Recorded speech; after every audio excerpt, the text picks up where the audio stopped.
America's a scam, dude. Like, you ever notice that everything in America got a damn fee attached to it? Can somebody please help me? Like, lend me money, I always pay it back. Does it feel like life in America become impossible to afford? From rent and grocery to healthcare and insurance, millions of people are working harder than ever, and yet falling behind every single month because of the cost of living crisis we are facing right now in America. For all the people who is watching, do me a favor, smash the button, subscribe, comment, and like. Thank you. Let's watch these clips. America's a scam, dude. America's a total scam. You can't afford to live here unless you've got really rich parents. The American dollar spins great in other countries, and there are tons of beautiful countries. Colombia, Western Europe. Western Europe is cheap compared to America. Get a remote American job, get paid in the US dollar, and then spend it in a different country. Fuck America, dude. There's no American dream. At what point did being alive become a subscription service? Like, you ever notice that everything in America got a damn fee attached to it? Want to pay your rent? Cool. Got to use our app. Oh, and there's also a convenience fee. Convenience for who? Because it sure ain't convenient for you and me. Need music? Subscription. Need TV? Subscription. Need software? Subscription. You need some water delivered? Subscription. Hell, breathing feels like one monthly payment away at this point. And don't even get me started on ownership. You don't own your music. You don't own your movies. And you barely own your house, because if you don't pay property taxes, they're going to come take that from you too. Companies build stuff so cheap now, you can't even fix it. They want you to break it, so you have to buy a new one. In America, you're a product. Every click, every bill, every fee, every subscription, every transaction is designed to squeeze one more penny out of you. And my question is simple to everybody. It really is. Are you tired of winning yet? It feels like every option to make it in America right now feels like the same trap. You know, because my options are A, take my existing skill sets and experience and endlessly apply into the black hole that LinkedIn has become, where half the jobs are fake and 500 people are applying to each and every one of them. Or B, go back to school and get a degree or certification for a job that, you know, hopefully won't be replaced by AI, a robot, or offshored to somebody in Pakistan. And then C is to exercise my entrepreneurial spirit, you know, be a self-starter and try to create my own lane. And this one seems glamorous, you know, everybody wants this option. Everybody wants to do this. But realistically, not even being negative, if you want to do this, you got to be prepared to fail and struggle a lot before you get anywhere good with this. And there is a likelihood that you won't even get there at all. And then D, become a content creator. No guarantees there, but, you know, doesn't hurt to try. I'm fucking doing it. Look at my dumbass. There just are no safe bets anymore.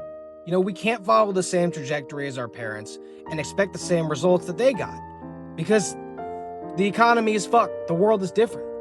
So I know I need to keep trying, but my efforts can feel meaningless sometimes. You know, it's hard to find the motivation to commit to anything when everything feels so fleeting.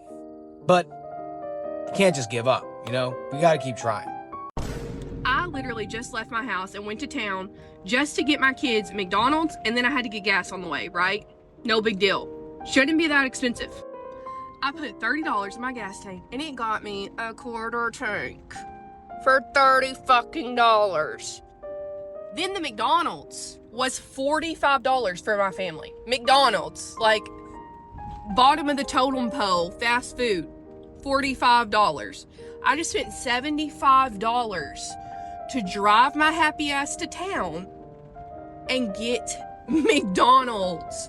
What the McFuck is life, actually? I'm literally never leaving. I just realized this shit. Like, I already know America's a whole fucking scam, but y'all, we live in a studio apartment, and it's literally the size of like a hotel room. Everything's included, but y'all, we just paid $87 3 days in a row, like for daily rent, because we had other bills to pay, and so we had to just pay daily, right? And then we turned around and paid them for 7 days, which was $410. That's such a fucking scam. I know there's like better deals out there. If you know our situation, you know. But like, bitch, what the fuck? They finally turned the air on, y'all. By the way, the air is finally on. Finally fucking on. But yeah, I just like just for somewhere to lay your head. That's $700.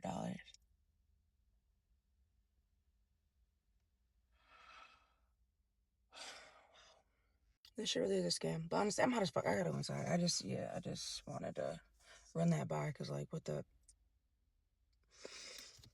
our money should be going somewhere else. Let's be so for real. Guys, let's talk about the economy in 2026. I just went to the grocery store and I got 5 things, bro. It cost me $30 to get 5 things at the grocery store. I got a salad, chips, coffee sweetener, and veggies. It cost me $30. This is almost worth 1 hour of my time at work. How insane is that? Like, guys, I'm 26 years old. I live by myself in the city, in New York. This is insane. Like, how are you surviving? Please let me know. 6 figures is no longer enough.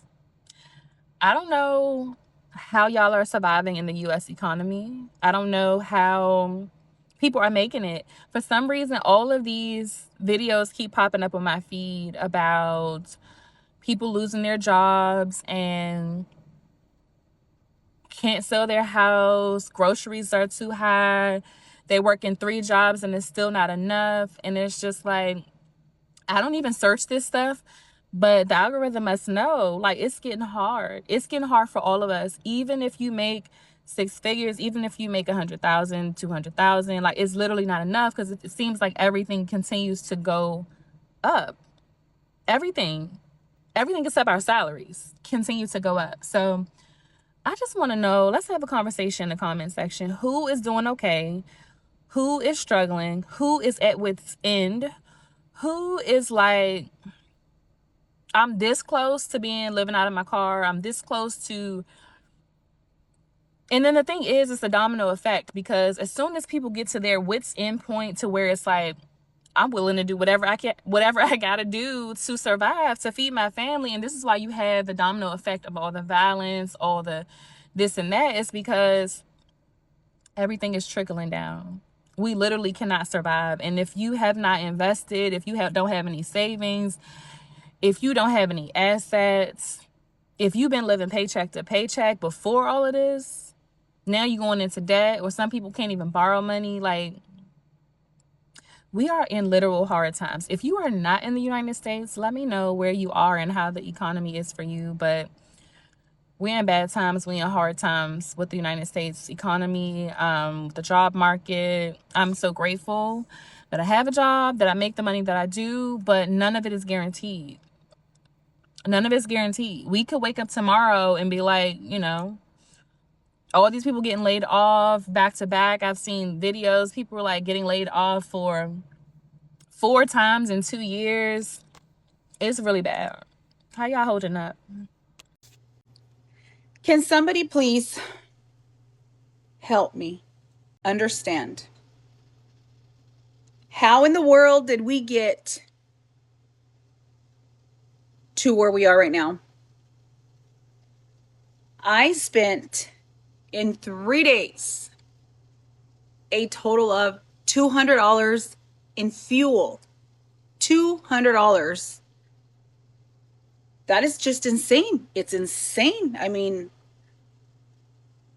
I'm basically working to pay for fuel and bills. That is it. I mean, if I don't put fuel, I can't get to work. And if I don't work, I don't have money.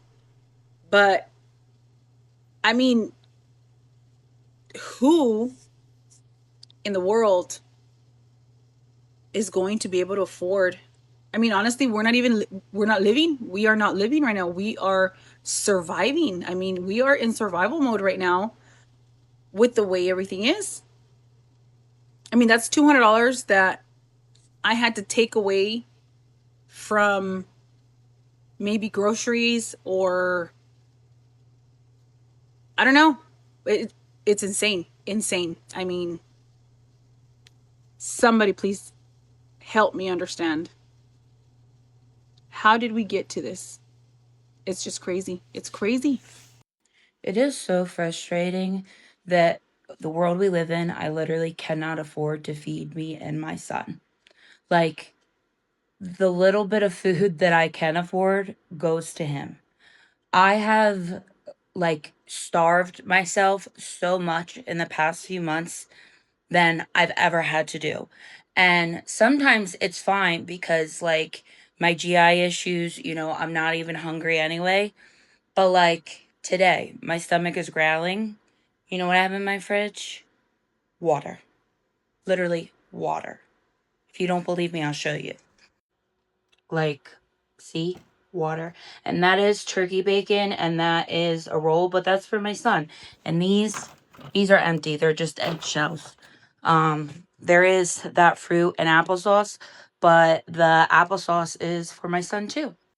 And I am thankful for the people that like lend me money. I always pay it back to get by because sometimes like literally I have to like borrow money just so that I can get something for my son until the next disability check comes or like whatever. And it's embarrassing, but it's not that I'm doing anything wrong.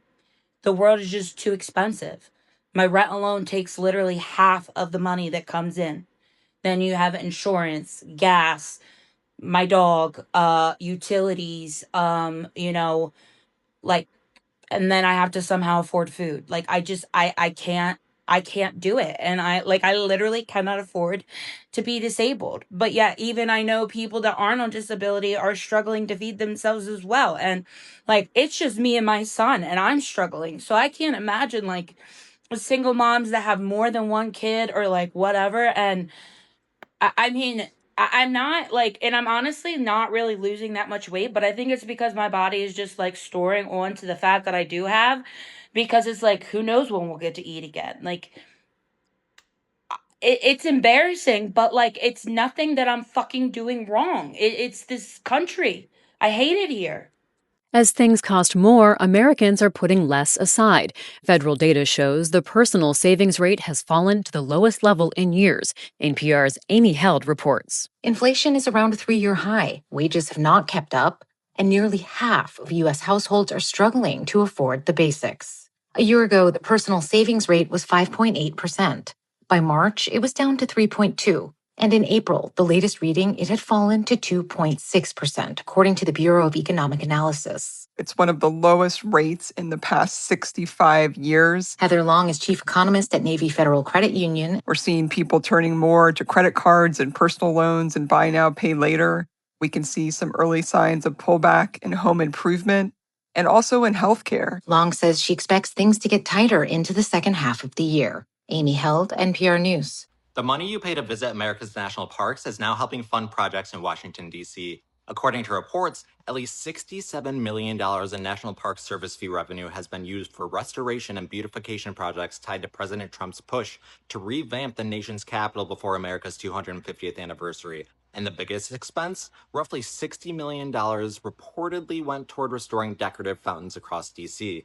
Another $7 million is being spent on renovations at the Lincoln Memorial Reflecting Pool. This is all happening while national parks already have massive maintenance backlogs, and the money should absolutely stay focused on park improvements around the country. The administration says these projects are fixing neglected infrastructure in the nation's capital, and that the Park Service has other funding sources available for maintenance needs elsewhere. Trump has made beautifying Washington a major priority ahead of next year's celebrations, but I'm not so sure that national park entrance fees should